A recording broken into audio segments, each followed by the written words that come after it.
Magandang araw sa lahat and welcome back to JC Catalan Vlogs. At ngayong araw to guys ay magpapatuloy tayo sa pag-update sa ating backyard fish farm. And dito tayo sa bagong renovated na kubo.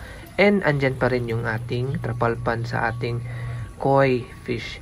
And medyo bitin nga tong kubo na to kasi may puno ng niyog sa may gilid, kaya yun lang ang nagawa. Pero hindi ko na pinuno ng mga isda sa buong kubo kasi may mga gamit din ni Papa. So andyan muna siya na Oreo at Pocho. Babalik ko lang kayo maya maya. So ang ating mga ref tub is nasa may giliran. And sa loob nito is yung mga pinutol natin mga gallons para sa ating mga fry.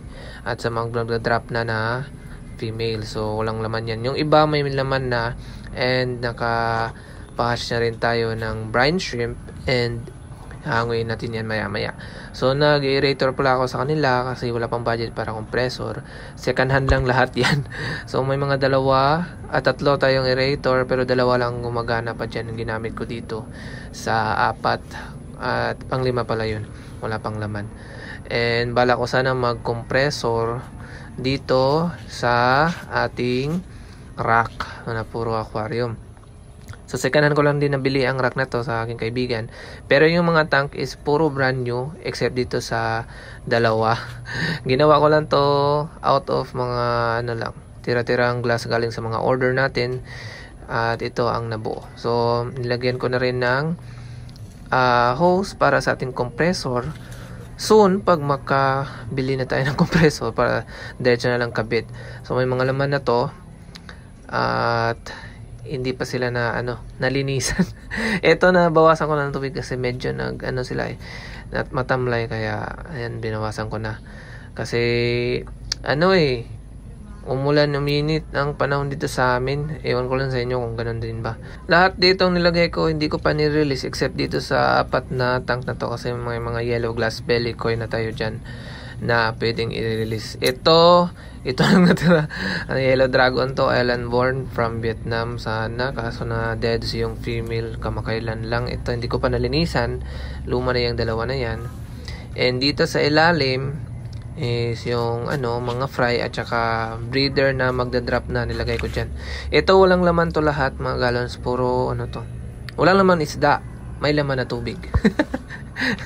So ang laman ng ref tub nito is albino koi, red ear, ribbon, and may mga juvenile na dito galing sa kanila. And yung first batch binili ko na rin. And dun sa kabila titignan natin maya maya. Ito is mga topaz na breeder size. And dito rin mga albino blue topaz ribbon. Ito 6 na lang natira, 7 ata yun. Dito is ang mga fry ng ating yellow koi, glass belly. And ayan, ito yung lumang beta rack natin. Kung naalala nyo sa previous gears natin, yun lang ang ginamit natin nung nagbe-beta pa tayo. And dito is yung juvenile sa ABT, albino blue topaz na ribbon. Yun, mahina lang ang aeration nila. Basta may aeration, malaking tulong na yun kaysa wala. Dito is breeder natin sa full gold na short body. Hindi siya ribbon, full gold na short body lang. And may sineparate na ako na female doon kasi magdadrop na. Ito is yung yellow koi natin na breeder. So sa mga napanood na sa akin previous years, ito pa rin yung ginawa ko na hatchery sa ating BBS. And dito is mga juvenile ng mga yellow koi, glass belly. Medyo hindi klarong, medyo kasi medyo hindi nalinisan. Ito mga laman ng gallons na to is mga extra tubig lang kasi hindi tayo naglalagay ng diretso sa gripo.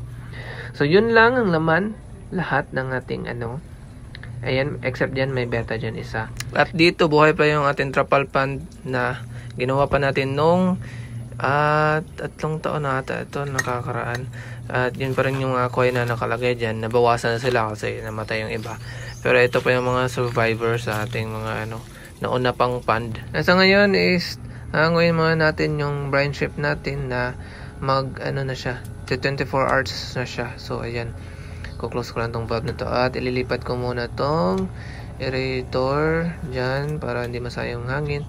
Tsaka dito tayo sasala ng mga na-hatch na ililipat natin dito kasi dito tayo sasala. Gagamitin natin yung Betascope na pino. So hintayin muna natin na bumaba, mga 2 to 5 minutes siguro. Bababa yung mga na-hatch, and yung mga shells nila is lulutang. So gamitin natin tong pino na Betascope. Ayan, flex ko muna yung mga 5 days old na acre, and may mga blue koi din dito na hindi ko pa nailagay dun sa kabila.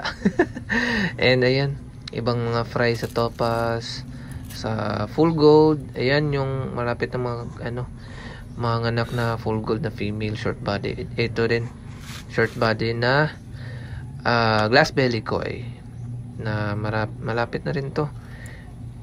Ayan, wala siyang koi sa ulo pero galing siya sa koi, so papasok lang siya sa yellow glass belly, pero hindi siya koi jeans lang. At ito short body na female na full gold, at may na-drop na tong dalawa at nilipat ko na dito. Ayan, para hindi niya makain, and mag-expect na ako na magda-drop pa yun ng mas marami kasi malaki pa ang tiyan So habang naghihintay tayo na pumunta sa ilalim yung mga na-hatch at lulutang yung mga shells nila, is inisimula na natin ang ating mga aquarium.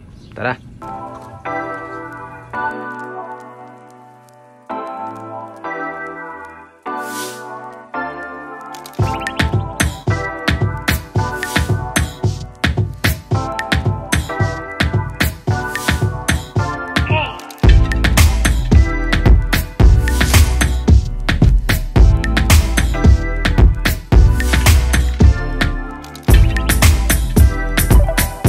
So, nagbawas lang ako ng tubig at saka nilinisan sa harapan. At pagbalik natin dito is, ayun na sa ilalim mo, nag-orange na yung kulay kasi nandun na lahat yung mga brine shrimp. So, eto na atin ang sasalain. So, habang nagsasala tayo, is magdadagdag naman tayo ng tubig sa ating mga tank.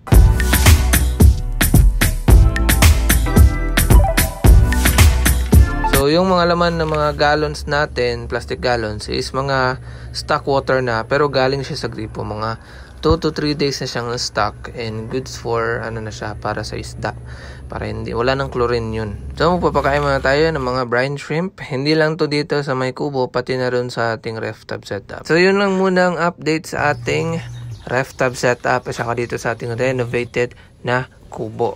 So maraming salamat sa panonood, and see you guys sa next vlog.